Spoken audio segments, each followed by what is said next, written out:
enweghị crossover ritual ị ga-eme kịta ya akali na ị nabalụ na be nna gị. Mmụọ be nna gị ahụ na-adọ gị ụgwọ kamgbe ụwa. Crossover rituals adịgo ụfọdụ ndị mmadụ na-ana n'obi ha kịta. Ama m na ụnụ na ha akwado ime crossover rituals. Ngwa gee ntị ka ngwa gị, onweghị crossover rituals ị ga-eme, maka ọtụtụ ndị n'ime ụnụ na-akwado ije na be ndị amụma dị iche iche, n'enu ọta ndị amụma dị iche iche, na mmụọ dibịa dị iche iche, nya mmụọ dibịa dị iche iche dọbachara na be ha ka ije ebe ahụ mee crossover ritual gị. Ene ha anya ikwe nkwa n'enu ya, imecha yo crossover ritual asị gị ngwa gị kwee nkwa ife dị etu a mee, ikpụta ewu ma ọ wee kpụta efi wee bịa kene ma ọ bụ bịa tuo mmụọ mma. Gee ntị, onweghị crossover ritual ị ga-eme ya akarị na ị nabalụ na be nna gị. Ị na-ege m ntị?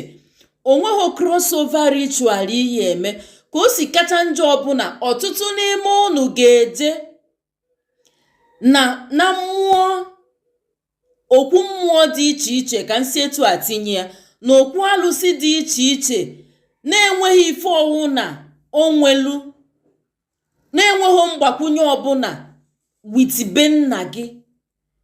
Ilu ebe ahụ ijeme crossover ritual, ịnọlụ n'enu kwee nkwa n'enu, mmụọ na-esoghị na mmụọ be nna gị. Ọtụtụ mgbe bụ unu nwa na-eji aka unu adọtala onwe unu nseke na-ese unu.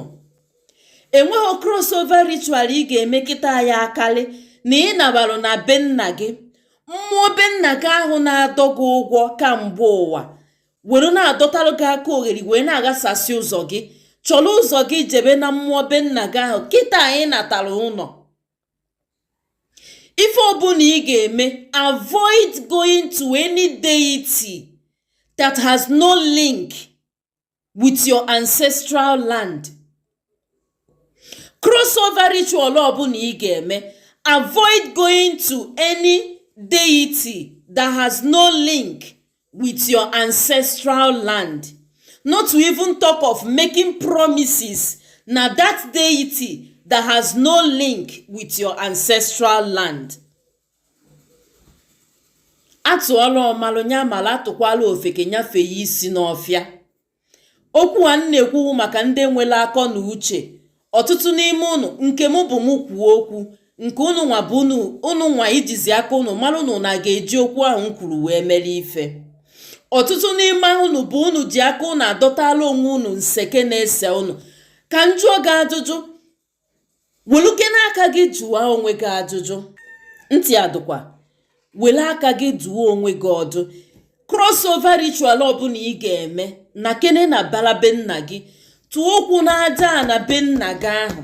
Maka na nke bụ eziokwu bụ na ọ bụrụ na ị ga-adụ ọ na mbala be nna gị, ọ bụrụkwanụ na ị ya ha adụ ọ na mbala be nna gị, mbọsị ọbụla ị nwere ike chọpụta nwa ife a nna agwa gị, ọ ga-abalụ gị uru.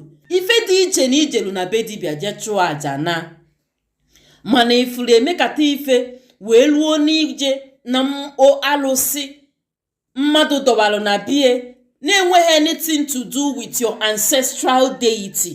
Avoid it. Not to talk of making promises there. Avoid it. Ọ ga-abalụ gị uru. Ifuru okwu a m gwara gị n'ụbọchị taa, iwere ya wee mere ife, ọ ga-abalụ gị uru. Chọrọ ụzọ naba na mbara be nna gị ka ọ baalụ gị uru ka ife ọma meelu gị. Ada ndị Igbo bụ afa m, tụsaalụ m ozi a.